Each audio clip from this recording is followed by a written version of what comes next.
മണാലി പോവാ. നീ വരുന്നോ? സ്കൂട്ടി പോവാലോ മണാലിയില്. എന്താ സ്കൂട്ടി പോവാൻ പറ്റത്തില്ലേ? നമ്മൾ ആദ്യം മണാലി പോകുന്ന അവിടെ നിൽക്കുക. നമ്മുടെ വീട്ടില് ചുറ്റുമുള്ള 2 കിലോമീറ്റർ നീ പോയിട്ടുണ്ടോ? അതാണ്, നീ പോയിട്ടില്ല, ഞാനും പോയിട്ടില്ല. ആദ്യം നമുക്ക് വീടിന് ചുറ്റുമുള്ള 2 കിലോമീറ്റർ എന്തൊക്കെ സംഭവമാണെന്ന് നോക്കാം, എന്നിട്ട് നമുക്ക് പിന്നെ മണാലി പോകാം. അപ്പോൾ ഇന്നത്തെ എപ്പിസോഡ് എന്താണെന്ന് വെച്ച് കഴിഞ്ഞാൽ within 2 kilometre what is the special attraction, അതാണ് ഇന്നത്തെ വീഡിയോ. ഇതിനകത്ത് നമുക്ക് പള്ളികൾ കാണും, അമ്പലങ്ങൾ കാണും, പാറകൾ കാണും, പിന്നെ ഉള്ളതെന്ന് പറഞ്ഞാൽ ഒരു ചെറയങ്ങാട്. ഇത് ഇത്രയാണ് ഞങ്ങളുടെ 2 കിലോമീറ്റർ ഉള്ളത്. ആദ്യം ഈ 2 കിലോമീറ്റർ മൊത്തം ചുറ്റി ഞാൻ നിങ്ങൾക്ക് കാണിച്ചു തരാം എന്തൊക്കെയുണ്ടെന്ന്. പിന്നെ കുറേ പേര് എൻ്റെ കൂടെ പേഴ്സണലായിട്ട് മെസ്സേജ് അയച്ചായിരുന്നു, ഞങ്ങൾക്ക് ഇനി നാട്ടിൽ വരേണ്ട ആവശ്യമില്ലല്ലോ, ചേച്ചി യൂട്യൂബ് ചാനൽ തുടങ്ങിയല്ലോ, ഞങ്ങളിപ്പോൾ നാട്ടിൽ വന്നില്ലെങ്കിലും നാട്ടിലെ വിശേഷങ്ങളെല്ലാം ചേച്ചിയുടെ യൂട്യൂബ് ചാനലിൽ കൂടെ കാണുന്നുണ്ടല്ലോ. അത് അവർക്ക് കൂടി വേണ്ടിയാണ്. ഇപ്പം പ്രവാസികളായിട്ടുള്ള കുറേ ആൾക്കാരാണ് 2-3 വർഷമായിട്ട് നാട്ടിൽ വരാത്തവർക്ക് ഇവിടെ എന്തൊക്കെ ഇമ്പ്രൂവ്മെൻ്റ് ആണ് നമ്മുടെ നാട്ടിലുള്ളതെന്നുള്ളത്, ഈ നാട് വഴികൾ എങ്ങനെയാണ്, അതൊക്കെ നമുക്ക് ഈ വീഡിയോയ്ക്കകത്താണ്. നിങ്ങളെല്ലാവരും വാ, welcome back to my YouTube channel tales of ഇവ.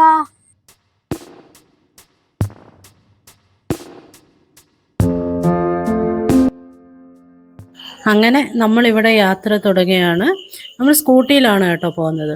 നമ്മുടെ ജിൻസിയാണ് ഓടിക്കുന്നത്, പ്രോ ഡ്രൈവറാണ്. അവളെയും കൂടെ കൂട്ടിയിട്ടാണ് നമ്മൾ ആദ്യമായിട്ട് പോകുന്നത്.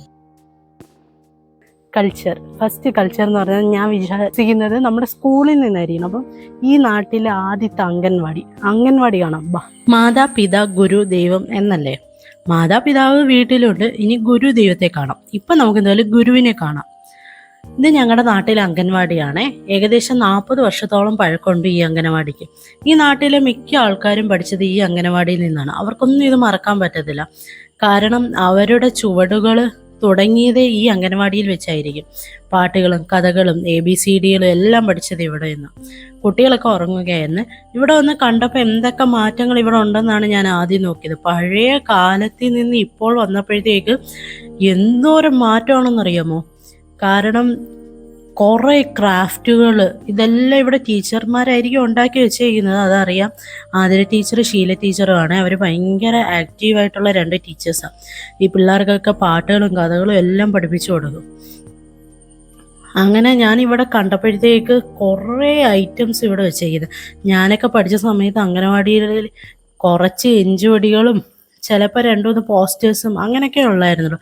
പിന്നെ ടോയ്സായിട്ടും അധികം അങ്ങനെയൊന്നും ഇല്ലായിരുന്നു, ചെറിയ രീതിയിലൊക്കെ ഉള്ളു. ഇവിടെ നോക്കിയപ്പോൾ കുറേ ബലൂണുകൾ, ക്രാഫ്റ്റുകൾ, ഇതൊക്കെ ആരാ ഇത്ര ഉണ്ടാക്കിയെന്ന് ഞാൻ ആലോചിച്ചു. പിന്നെ ഇപ്പോഴേ ഫാമിലി ട്രീ ഒക്കെ പഠിപ്പിക്കുന്നുണ്ട്. അപ്പോൾ ഷീല ടീച്ചറാണെങ്കിൽ ഇങ്ങനെ ഇങ്ങനെ ഫാമിലി ട്രീ ഒക്കെ പിള്ളേർക്ക് പഠിപ്പിച്ചു കൊടുക്കും.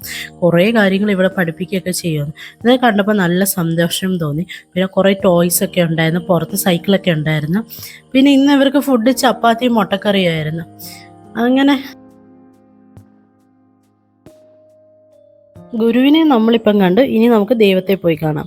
ഇത് ഞങ്ങളുടെ സ്വന്തം പള്ളി, പേരപ്പള്ളി. എല്ലാവരും എന്നോട് പേഴ്സണലായിട്ട് മെസ്സേജ് അയച്ച് ചോദിക്കുന്നുണ്ടായിരുന്നു, നിങ്ങളുടെ പള്ളിയുടെ പണി എവിടം വരെ ആയിരുന്നു. നിങ്ങളിപ്പം കണ്ടില്ലേ, ഇത്രയും പള്ളിയുടെ പണി ഫിനിഷ് ചെയ്തു. ഇനി പെട്ടെന്ന് തന്നെ കൂദാശ ഉണ്ടാവും. 2 മാസത്തിനുള്ളിൽ കൂദാശ ആവും എന്നാണ് ഞങ്ങൾ വിചാരിച്ചിരിക്കുന്നത്.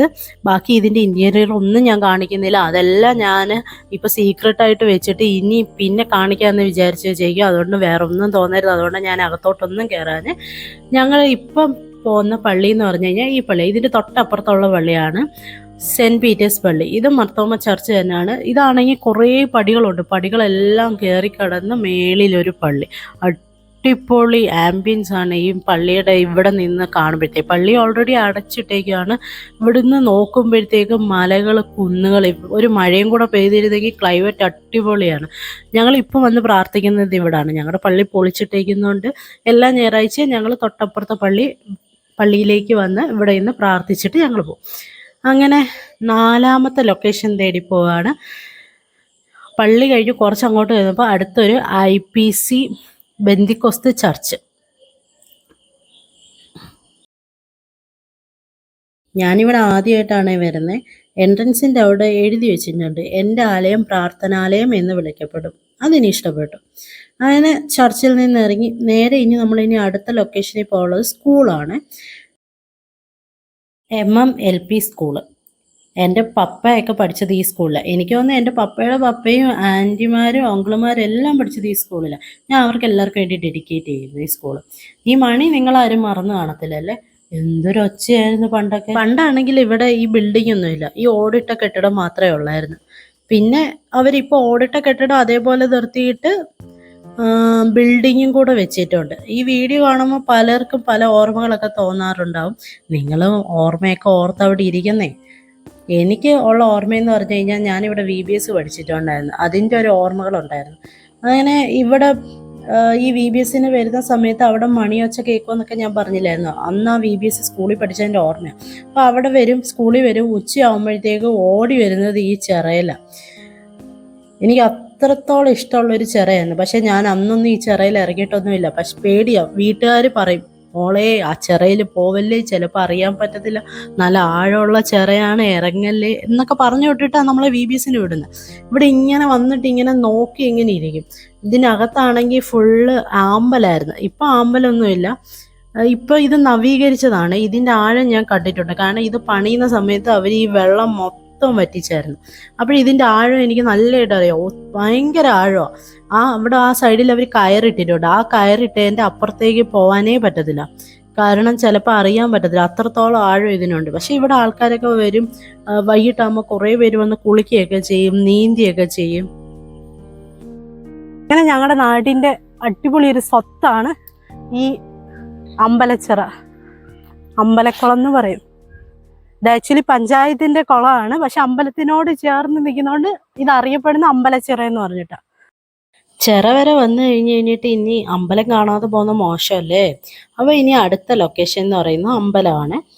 തൊട്ടപ്പുറത്ത് തന്നെ വയലിൻ്റെ തീരത്ത് ഒരമ്പലം, ചുറ്റോട് ചുറ്റ് അമ്പലത്തിൻ്റെ ചിറ. എന്താ അല്ലേ, എന്താ രസം. ഞാൻ ഇതിനു മുമ്പിട്ട് ഇവിടെ രാവിലെ വന്നിട്ടുണ്ട് ഒരു ഷോർട്സ് ചെയ്യാൻ വേണ്ടി. അപ്പോഴിവിടെ ഇങ്ങനെ രാവിലെ വരുമ്പോൾ നല്ല വൈബാണ്. കാരണം എന്ന് പറഞ്ഞാൽ കാറ്റിങ്ങനെ വീശും, പിന്നെ അമ്പലത്തിൽ നിന്ന് ഇങ്ങനെ ഭക്തിഗാനങ്ങളൊക്കെ ഇട്ടേക്കും, അത് കേൾക്കാൻ നല്ല സുഖമാണ്. രാവിലെ പ്രത്യേക ഒരു വൈബായിരിക്കും. ഇങ്ങനെ അമ്പലത്തിലോട്ട് കയറി, ഇവിടെ പ്രതിഷ്ഠയെന്ന് പറഞ്ഞു കഴിഞ്ഞാൽ മഹാവിഷ്ണുവിൻ്റെ പ്രതിഷ്ഠയാണ്. എന്താ രസം ഈ അമ്പലം കാണാൻ, നല്ല അടിപൊളി ആംബിയൻസാണ് ഇവിടെ കാണാൻ.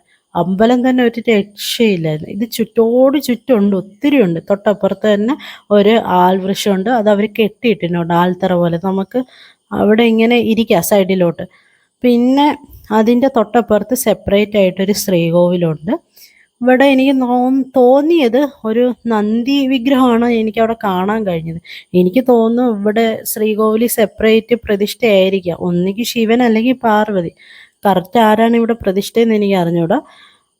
എനിക്ക് തോന്നുന്നു നന്ദി വിഗ്രഹം ഉണ്ടായതുകൊണ്ടാണ് ഞാനങ്ങനെ പറഞ്ഞത്. തൊട്ടപ്പുറത്ത് തന്നെ ഒരു നാഗപൂജ ചെയ്യുന്നൊരു സ്ഥലമുണ്ട്. ഇത് ഒത്തിരി നടക്കാറുണ്ട് കേട്ടോ. ഇവിടെ വർഷത്തിലാണെങ്കിൽ ഒരിക്കലും ഉത്സവമുണ്ട്, അത് 10 ദിവസമാണ് ഉത്സവം, ഒരു രക്ഷയില്ലാത്ത ഉത്സവം. മെയിൻ വഴി വരുവാണെങ്കിൽ ആ വഴി കൂടെ വരുന്നത്. പിന്നെ ഇവിടെ എന്ത് നടന്നാലും ഇവിടെ ഈ സ്റ്റേജിൽ വെച്ചാണ് അവർ നടത്തുന്നത്. പിന്നെ കുറച്ചും കൂടെ ഫ്രണ്ടിൽ പോകുമ്പോൾ ഭൂതത്താൻ നടയുണ്ട്. പിന്നെ അതിൻ്റെ തൊട്ടപ്പുറത്തൊരു കൽവിളക്ക്. ഇത് ഉത്സവത്തിൻ്റെ സമയത്ത് അവർ തിരി കൊളുത്തും. നല്ല രസം ഇവിടെ കാണാൻ, അടിപൊളി ഉത്സവമാണ്. ഇവിടെ എല്ലാവരും വരും ഉത്സവത്തിൻ്റെ സമയത്ത്.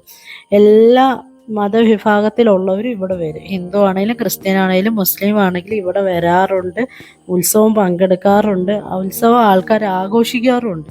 അങ്ങനെ ഇന്നത്തെ വീഡിയോ ഇവിടെ തീരുന്നു. ഇതിൻ്റെ പാർട്ട് B ഉടനെ തന്നെ ഉണ്ടാവും. എന്നാൽ പിന്നെ ഓക്കെ, ബൈ.